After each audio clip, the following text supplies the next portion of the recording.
Nithyanandam Paramasukatam Kevalam Jnanamurtim Dvandvatitam Gaganashadasham Tatvamasyari Laksham Ekam Nityam Vimalamachalam Sarvadi Sakshibhutam Bhavatitam Trigunarahitam Sadgurum Tam Namami. Nithyanandam. Hi, this is Nitya Ovyananda. Welcome back to the sessions on Upanishads. This is our fourth session today, and we're talking about introduction to the Upanishads, as His Holiness Paramahamsa Nithyananda has described, has taught us, has revealed to us. I'm only going through what he's revealed. So, and any little experiences along the way that may have happened or landed on my head, only then I'm describing. But everything is what Swamiji has taught us and revealed to us. See, the Upanishads, the way they introduce you to you, the way they introduce the world to you, God to you, life to you, nothing is compared to the Upanishads. The purity of the substance they're delivering, the poetry they're expressing, the sound in which the vibrations of the Kundalini energy is there, only the Upanishads can have that, not only linguistic and poetic importance, but that phonetic importance. So, there's so much happening in the Upanishads. It's just not some words written down, as I said before. And Swamiji talks about what a, respect to Hinduism to have the Upanishads in Hinduism, being the inheritors of the Upanishads. But it's not just for Hindus, he says. It's for the entire universe. The Upanishads belong to the entire universe. And a lot of times you hear just the definition of Upanishad. Let's talk about that. What is the definition, the Sanskrit definition? Basically, it just means sitting. Just sitting, that's all. Like a lot of times when we're in session with Swamiji, he'll say, just sit in Upanishad. And we understand that to mean just sit with him. Because the energy field that he's creating and he has around him continuously, and that he sends out to everybody sitting in the hall, the meditation hall, just sitting in Upanishads, wherever we are with him, that's silence. So just not doing anything, but sitting. And in that space of silence, so much happens, more than anything you can imagine. More than even just to say any movie or any event in life or sport or, going to the racetrack or, doing bungee jumping or, anything you can think of, any thrill or adventure sport. Nothing compares to sitting in silence, doing nothing in the presence of Swamiji. I know it sounds hard to believe, but until you experience it yourself, you just won't know. So don't you want to find out what that's about? And you can come and sit with Swamiji in Inner Awakening program or in the Mahasadashivoham program. Anyhow, so Upanishads, just sitting, that's all. See, at that time when you're sitting in the presence of such a being, an avatar like Swamiji, you're just sitting. When you're just sitting, the truth, it just gets revealed to you, to your being. So you can't always describe what's going on, but you can experience what's happening. And it's not just like a physical sensation in the body. A lot of times you can see, or not only hear, see, feel that vibration, that what's happening, through all of your senses. It's really hard to describe, but it's something beyond anything else. And I've done a lot of things in my life. I've done a lot of things, adventure sports, kayaking, going through whitewater rafting and, riding, mountain biking, hiking, being in some real interesting storms out in the middle of nowhere where, there were times, in Illinois, in the USA, it's a very flat area. And we get some major storms in the summertime when two fronts, so warm and cold air, are hitting each other. It just makes an explosion of energy, in the atmosphere. And the weather can become very volatile. So there was a time when I was driving to visit one of my friends in my car alone in the afternoon, which is pure, best time for these storms to pick up because the heat of the day and that humidity in the air, it's just a recipe for this weather to pop up. So I start to begin my day. It's like Friday afternoon, and I'm going there for the weekend. And it's 2 hours away, and I have, 130 miles or something to go through, mostly cornfields. So the area is completely flat and there's no shelter. So we have in the U.S. in that area what's called tornadoes. So these huge, swirling masses of air that come and basically knock over and destroy everything in its path. So there I am on the road, and all of a sudden the sky is turning black. This rain starts coming down. I can hardly see.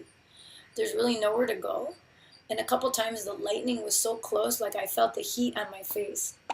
Needless to say, I felt a little nervous. And there was nowhere to go, A couple times, there's these viaducts, the overpasses of the bridge where sometimes people stop, during these storms. And I kind of did that a couple times.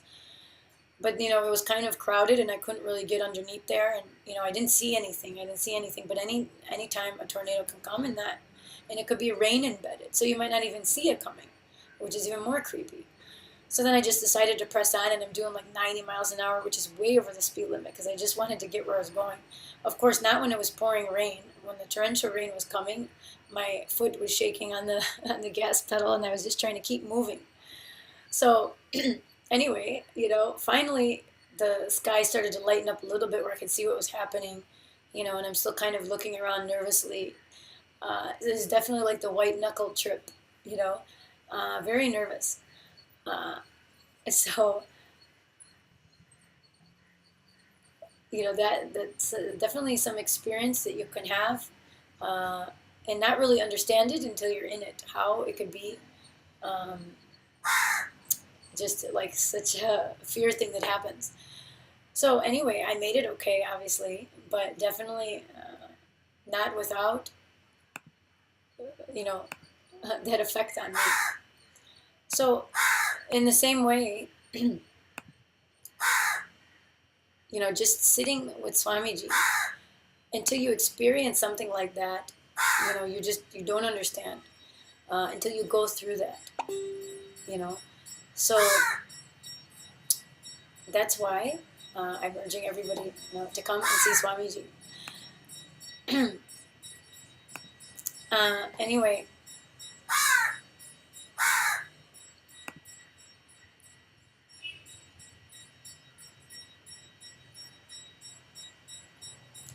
So sitting in the silence with the Master, with Swamiji.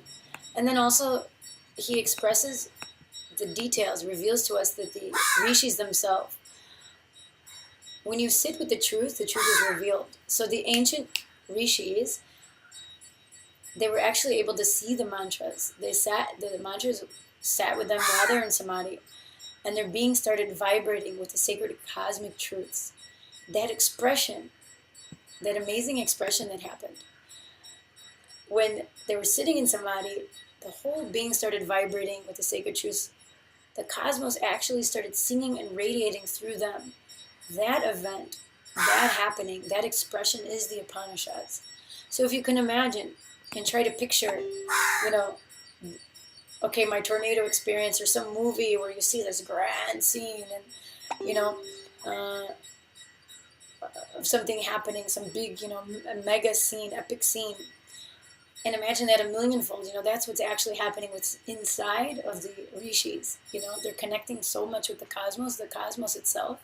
He's just reverberating through them. And then the expression comes as the Upanishads. So imagine the power of the words you're reading and the verses themselves.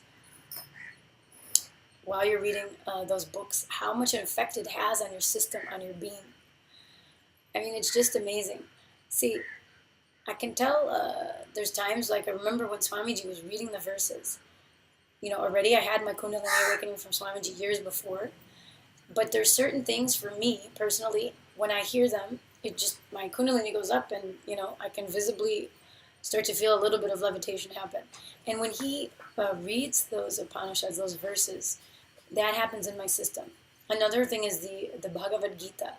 When he was reading verses from that, I also had a similar experience.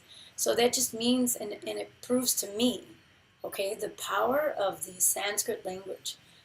How it's not just words, it is a vibration. It's a vibration that happens in your ears, and it's a vibration that happens in your system. That energy is felt inside your body, and it's heard throughout your whole being. So in my experience, that is how I understand it. And so, I mean, obviously other people have different experiences. They'll have maybe visions or whatnot, um, and they'll have other clicks and understandings with it. But personally, I can tell you from my experience, it is not just, a bunch of words and some verses. It has power. And nothing else in my life that I've read, and I've read a lot of books, nothing has ever done that to me.